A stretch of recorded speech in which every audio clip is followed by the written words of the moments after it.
Today's episode is sponsored by Audible.com.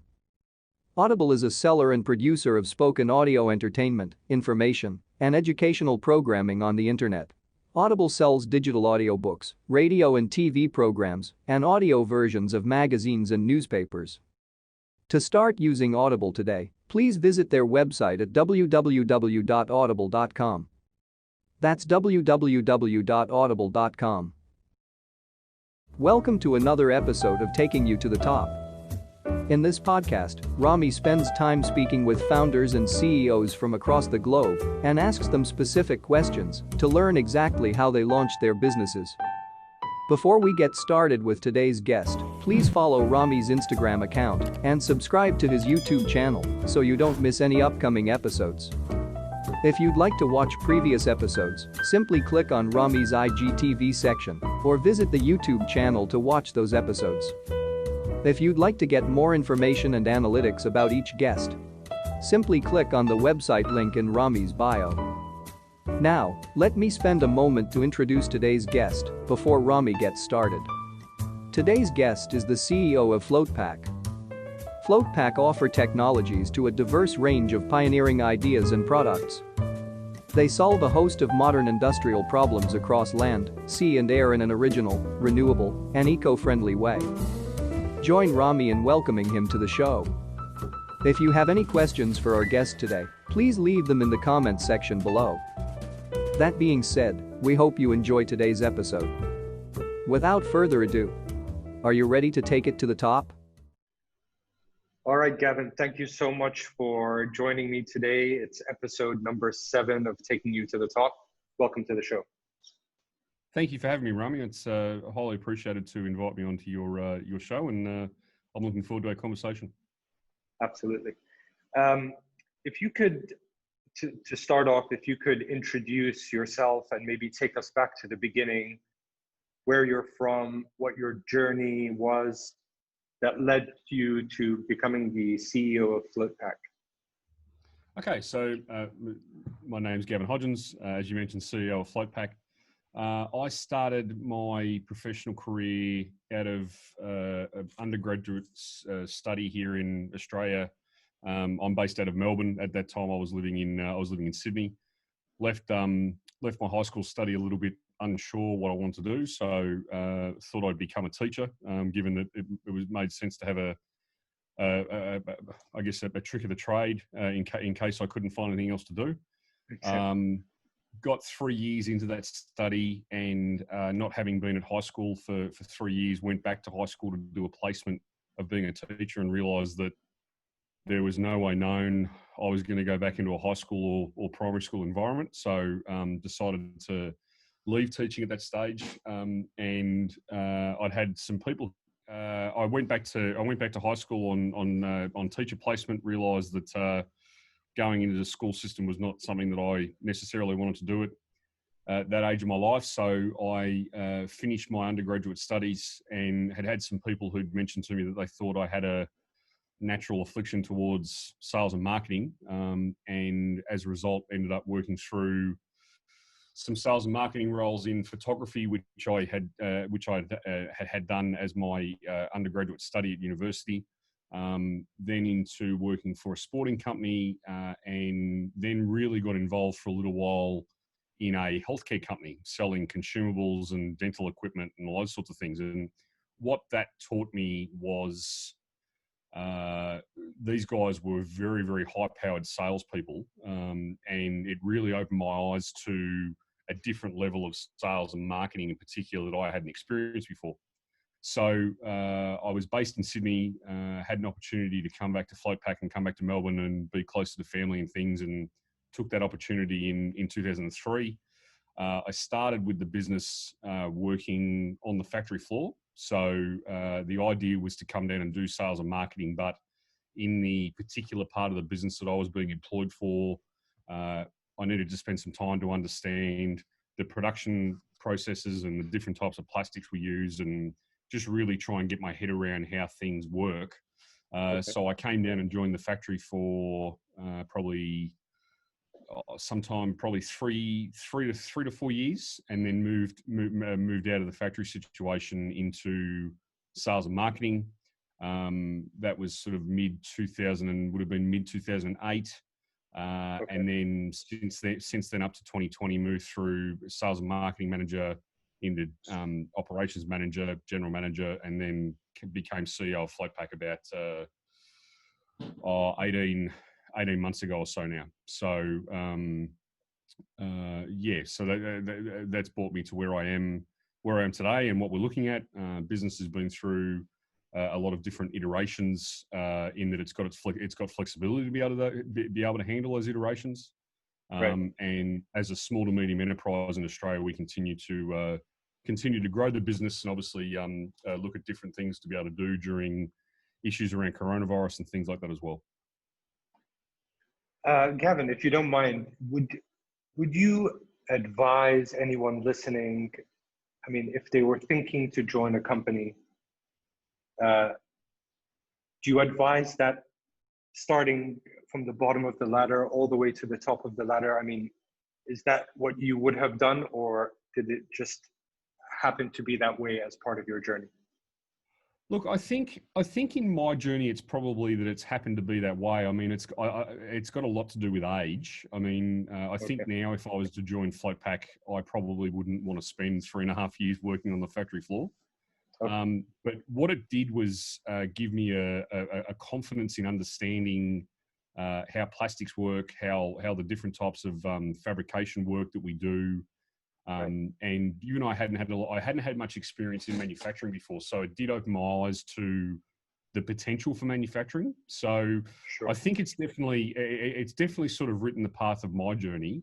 But then at the same time, as I said, I mean, if you're coming into a business in your sort of early to mid to late 40s or early 50s, you've probably got a lot of track history there that gives you a different skill set for the business that the business can utilize. So it's really going to come down to each person's journey. I thoroughly enjoyed it. In hindsight, I probably spent a little bit too much time in the factory, but it was also that we were quite busy. So getting to learn how to make more different things, and basically being able to have the confidence to be able to handle every part of the fabrication side of the business has also meant that even though now, 18 years later, I don't spend a lot of time on the factory floor, I have the skill set and the knowledge to be able to still look at how things get made, how do we improve processes, train people, and be able to have that that knowledge and that skill set to be able to look at how we take the company forward.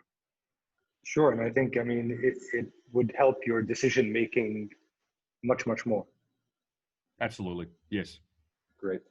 Okay, so if we could get into some details about the company, if you could tell us what FloatPac does, what you're trying to achieve, or what's the main goal with FloatPac. So the FloatPac's business actually started back in the very early 1980s.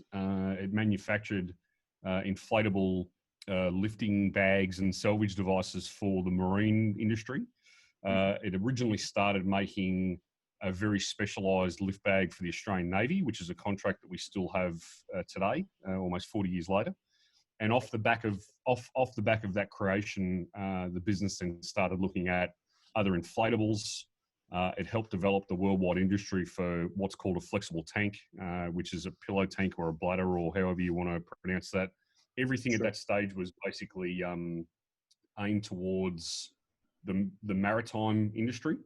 And then in the mid-1990s, the company was approached by a client. I've never been able to find out exactly who it is, but it was enlightened to the opportunity with regards to live fish transport. So we were asked to get involved in live fish transport for actually making the transportation tank for the live fish. But what became apparent was that there was a very big gap in the industry where everybody who was transporting live fish was using a battery-operated pump. And whilst that meant they were able to ship decent volumes of commercial levels of seafood transport out of Australia, it also meant that they had very high mortalities of, say, 20 to 25%, quite low payloads, and there became an opportunity to look at how to move that industry forward by going from an air pump to using an oxygen cylinder.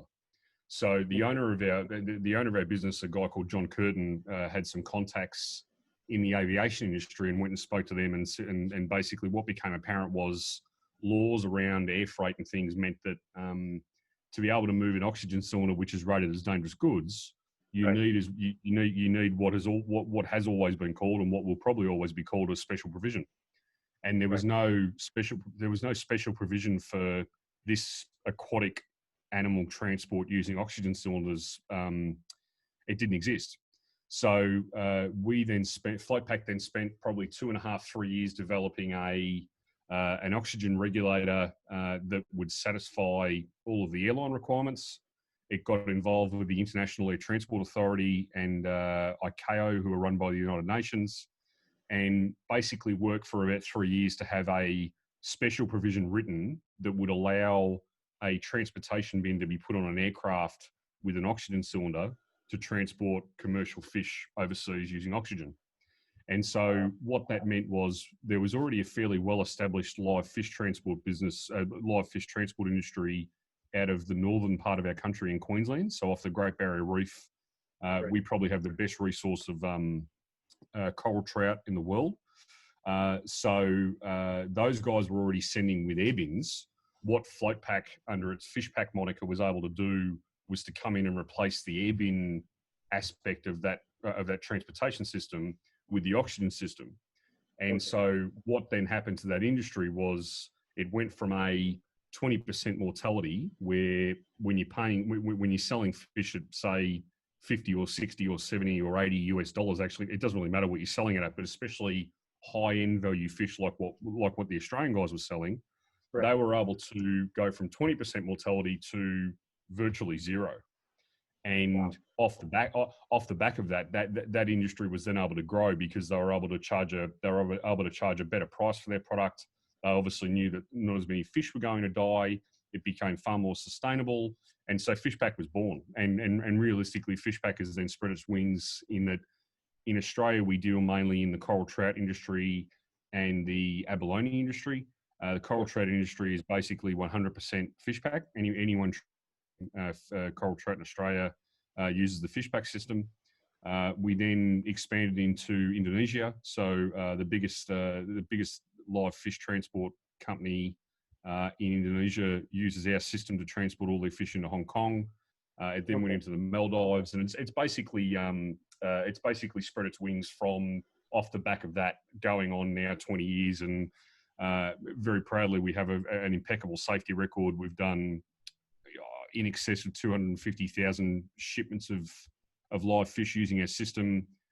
There's never been a safety issue. There's never been a reported incident, and I've always put that down to the fact that the business understood very early on the importance of safety. I mean, obviously, whatever we're shipping in a bin with seafood is important, but it's not as important as the plane and when you're on passenger craft, the people on the plane. So it's always been very it's always been very specific around safety. But then also, because FloatPac started basically manufacturing product for the Australian Navy as a defence force, every product that we make in some way, shape or form carries some sort of defence specification, because it's just what we're used to making. So a lot of the things we do, we always talk about how a lot of the things we do are probably over-engineered, but the history of the business really relies on that fact that we've got a very strong engineering background. Everything's done to the nth degree to make sure it's done correctly. And in the FishPac world, that safety record and that ongoing record obviously continues to then speak for itself as we go through. So that took us through, that takes FishPac through right now to where we are today. We continue to look at different ways of using our system, new designs. Obviously, in a coronavirus world where there's not a lot of planes that are moving around the planet, we've had some serious issues to deal with in the last 4 to 5 months. So we're now adapting the business to more of a road freight model. So the system we have is designed for air freight, but it fits very, very well on a truck. So it can be adapted to road freight quite well. So we're looking at that quite closely. And then where we're really focused now is about 5 years ago, we were introduced to the world of floating solar.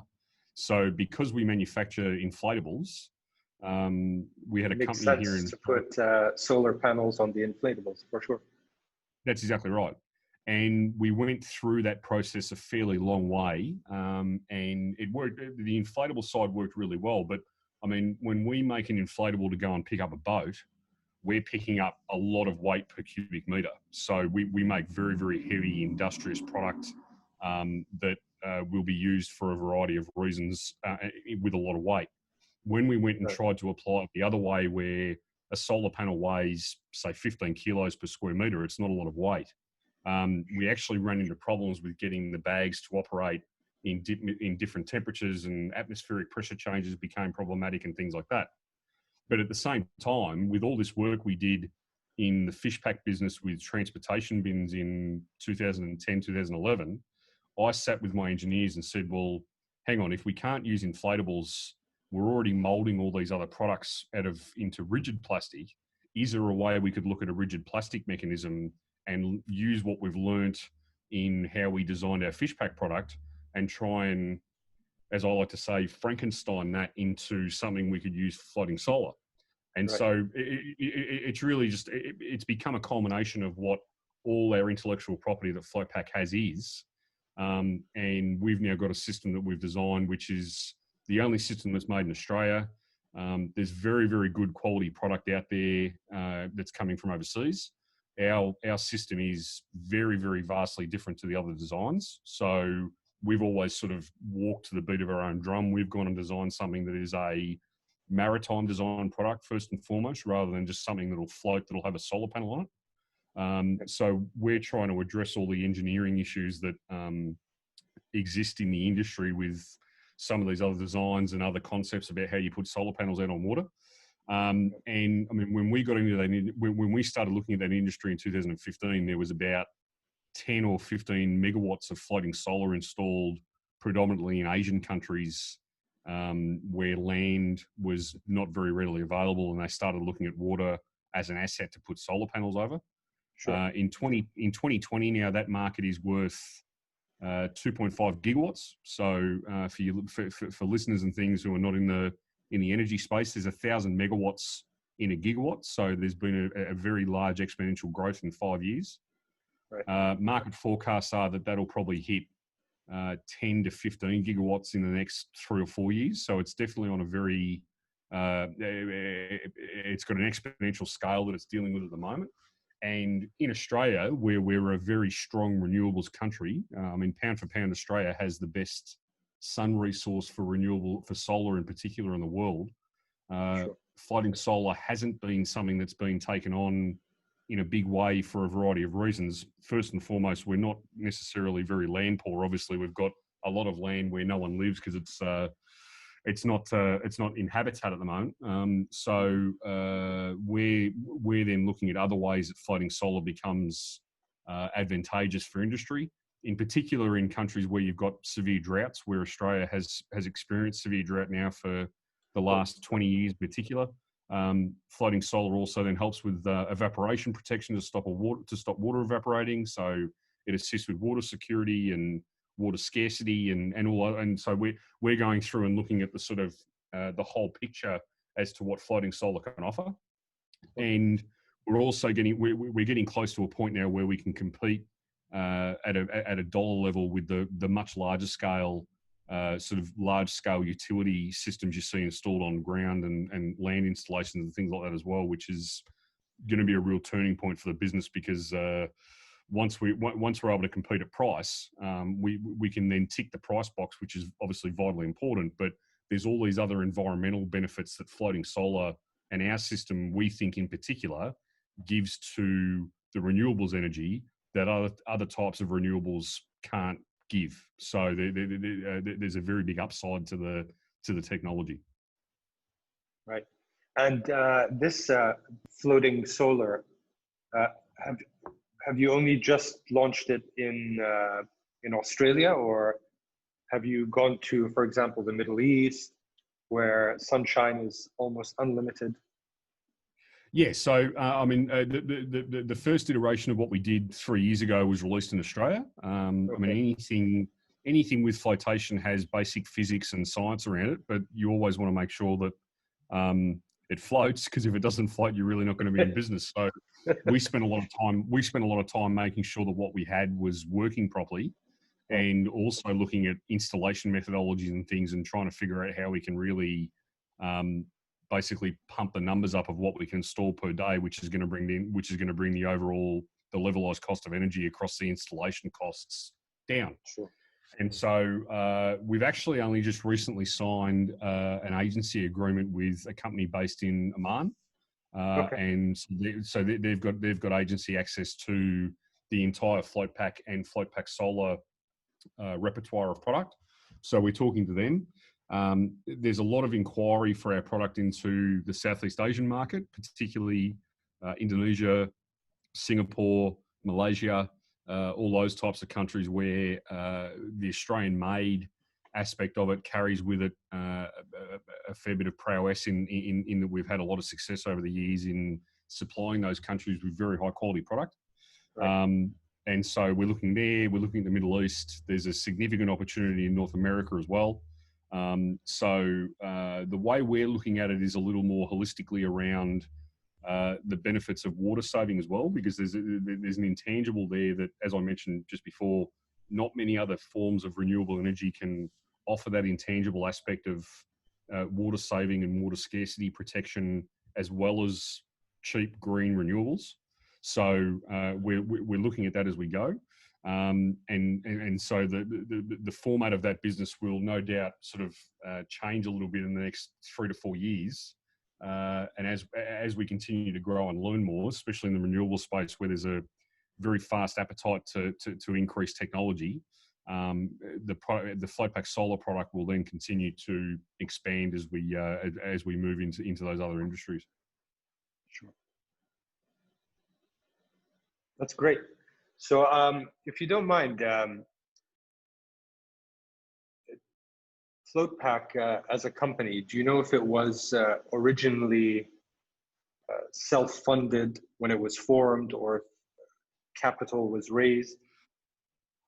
I believe throughout its entire life, it's been self-funded. So we have two majority shareholders here, with a couple of other shareholders involved in the business who have basically funded it from, well, at least the time when the current owners purchased it back in 1998, somewhere around there. So it's always been self-funded in all its projects at the moment. We are looking at other financial models to bring the FloatPac solar business forward. So that company now has been separated out as its own entity from FloatPac. At the moment, it remains wholly owned by FloatPac, by the current shareholders. We are going through a process with regards to capital raising and looking at debt and equity and a couple of different financial models around how to fund large-scale floating solar installations under PPA models and different financial modeling that the industry already has, to look at how we can vertically integrate that into our own business. And so we're going through that process in a fairly large way right now, actually. Okay, great. And what's your current company team size? At the moment, we're pretty lean. So we've got, let me think, between both businesses, there's, off the top of my head, 11 of us. Okay. We've spent this year, like a lot of business has, adapting to changes because of coronavirus. So sure. We've now developed a COVID-19 aspect of the business, which has gotten involved in manufacturing of 100% Australian-made cotton face masks. We've got inflatable, what we call an ISO tent, which is an inflatable tent for emergency structures to be built for hospitals or whatever needs to be done around treating a crisis like COVID-19. And then we've recently signed an agreement with a company we've had a long association with in the US to bring to market in Australia and other countries what's called a oxygen treatment hood. So in Europe, the treatment of coronavirus for patients who don't need to necessarily be intubated with a ventilator but needs something more than just an oxygen mask. Right. The Europeans have always used a hood. There's a lot of news has shown people with plastic hoods over their heads, which is effectively a diving helmet when you look at how it operates. Right. And these hoods allow for a higher pressure to be fit to the patient, meaning that from a non-invasive ventilator situation, they don't need to necessarily be intubated. We started getting asked to look at it by a couple of companies in Australia back in February when things were getting very bad. And rather than reinvent the wheel, as I mentioned, there's an American company who we've had a long association with who developed a slightly different variant of an oxygen treatment hood that we started speaking to them about, and were able to sign a manufacturing licensing agreement to make the product here in Australia pretty quickly. So we've gotten fairly heavily involved with that at the moment. It's going through Australian medical clinical trials and things at the moment. It's about to be approved in the USA as well. So we're adapting that way as well as we go, and obviously ride that as we go through. In a perfect world, none of us would obviously have to worry about any of this, but I'm not sure that it's going to be going away anytime shortly. So we've been able to adapt into those spaces pretty quickly. Some of that was definitely done from necessity, and then looking at how we can try and help, because it's something that every business is going to want to do in some way, shape, or form, and then look at how we deal with issues that come up within the business, particularly around air freight and the lack of aircraft moving with coronavirus and the impact that's had on Fishback. How we can try and adapt business as we go to be able to ride those crisis times out. Very, very interesting. If in terms of growing the company, do you currently use any specific strategies, marketing wise? Is it like a tech savvy? Do you do a lot of online advertising? Yeah. Look, I wouldn't necessarily say that a company like FloatPac is what I'd say tech savvy. It's more, FloatPac's definitely more tech savvy on the manufacturing side. I would definitely think that with our manufacturing partners here in Australia, we've got access to some of the best technology and definitely some of the smartest people that would exist in any of those industries. And we've always made it a very big point of the business that getting the right people around any type of project we're looking at is vitally important. The three aspects to the business between the fabrication side with the flexible tanks and oxygen hoods and face masks and things like that, between that and Fishpack and floating solar, it's three extremely different ways to have to deal with industry. So those companies, I mean, as I mentioned, FloatPac Solar has now been moved out by itself, but when as to how it's structured outside of that, it still sits under the FloatPac umbrella. The way that those brand names as such operate and market themselves are vastly different to suit what the audience is. So we're doing a lot of online advertising at the moment around our COVID products. I have a background also in SEO and digital marketing, so we're very strong on the SEO side, rank very, very well across any keyword that I can find on in Australia and also internationally. That drives a lot of our ongoing international growth within the business. We've always been a manufacturer who has behaved a little bit more, I would suggest, like a retailer, in that for a long time now, we've had a very strong social media presence. We generate a lot of inquiry, particularly from platforms like LinkedIn, which is obviously where you and I also met. So we're using those. We do a lot of background work with regards to email marketing. So I'm a big believer and an avid fan of something like ActiveCampaign, which gives me a way to be able to get straight to people's inboxes and straight on their phones with updated information about what we're doing and how the business is moving. And yeah, on the paid advertising side, we do as I said, it's basically if a product or part of the business demands that that's what needs to have happen by our marketing people, then that's how we move with it.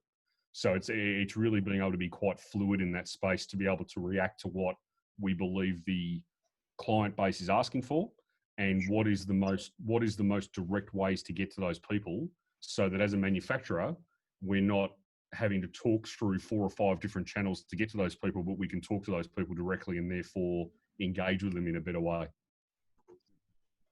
Great. Gavin, if you don't mind, I'd like to wrap up with the famous 5. Absolutely. Let's go for it. Great. Number 1, what's your favorite business book? Well, I have 2 actually, and having watched your other podcasts, I realised that I'm supposed to be limited to 1, but I couldn't break the 2, so I'm going to run with 2. The first one is I've always found Elon Musk fascinating with how he's run his businesses over his life. Obviously, his history with PayPal and things is very well known, and then what he does now with Tesla and SpaceX and everything else. So his autobiography is a fascinating read. I'm looking at probably sitting down, and I've only read it in full once. I'm going to sit down and read it again, because I always try and read most of these books twice, in that you always miss some of the sort of secondary information that I then find quite almost more important than the primary information I get on the first read. I agree with that. Sure. Yeah, his books are a wonderful autobiography, and obviously not necessarily a business book, but I mean, with someone who's had the success that Elon's had over the years, it's well worth the read by anybody who is in any level of business. Right. And then another book which is written by an Australian author called Kate Toon, a book called Confessions of a Misfit Entrepreneur, is a fascinating read for someone who runs a very successful business in Australia, off the back of basically her own skill set, not really looking into, I guess, what you'd call the traditional ways of running business, but listening to your intuition, understanding what your client base is looking for, and really picking up and running with it. It's a spectacular read and a great book. I'll definitely have to check that one out. Number 2, is there a CEO you're following or studying? I've always been someone who has been very, very interested in what Richard Branson has done over his life. I think anyone, probably similar to Elon Musk, but anybody who's able to achieve what he's been able to achieve in so many different industries is someone who obviously has the ability to move very quickly, put a very good team around him, have an excellent culture, which in any business these days in 2020 is probably the most important part of intellectual property that any business can grow with. So Richard's always been someone that I've paid close attention to as we go. And then more recently, we have a business here in Australia called Afterpay, which is buy now, pay later platform.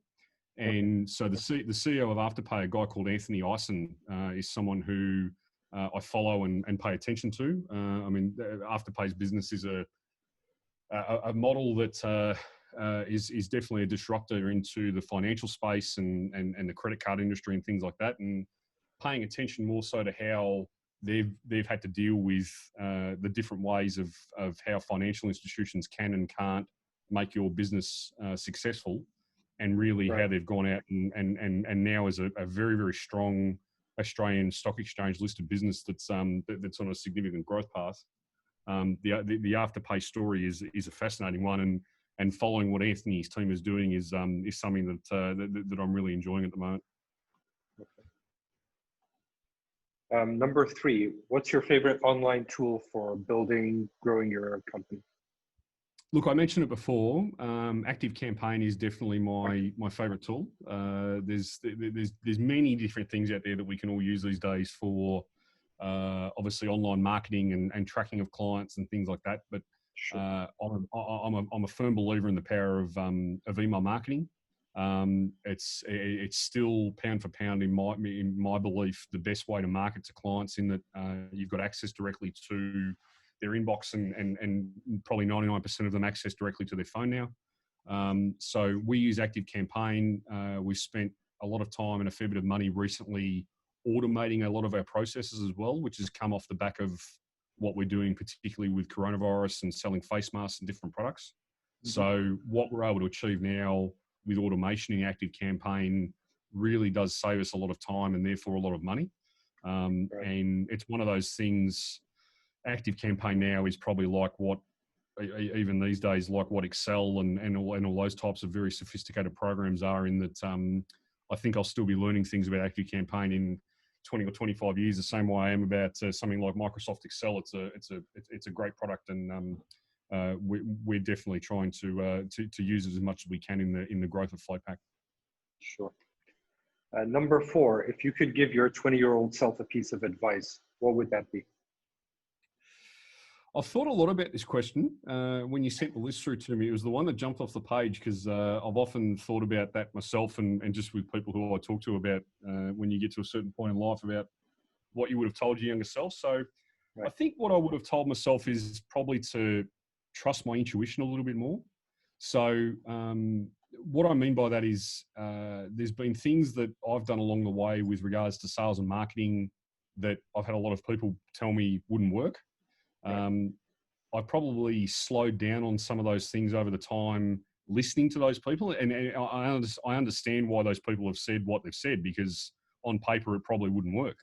But if I look back at what we've done with FloatPac between myself and my team and the owners of the business and all those sorts of things, we've achieved some pretty extraordinary things within the business that have come off the back of different ways of sales and marketing and running the company.